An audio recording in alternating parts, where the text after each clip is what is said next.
Take our lead, let's help you make your mark. Our goal is your satisfaction. Let us show you the way.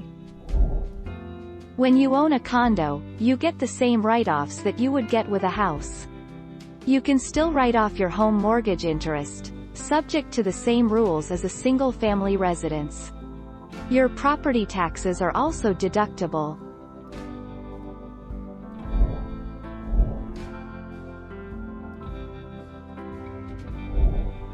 Take our lead. Maintenance fees. So not only are they ineligible for a tax write-off, they're only going to be more of a budget buster as time goes by. There is one tax exception for maintenance fees. You can write them off if, and only if, you paid them while renting out the timeshare to other people.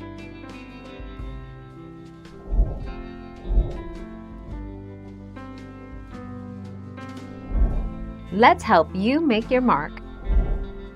If you own a condominium, the real estate taxes you pay on your separate unit are deductible up to the $10,000 annual limit. In addition, you may deduct your pro rata share of property tax paid on the common areas by your homeowners association.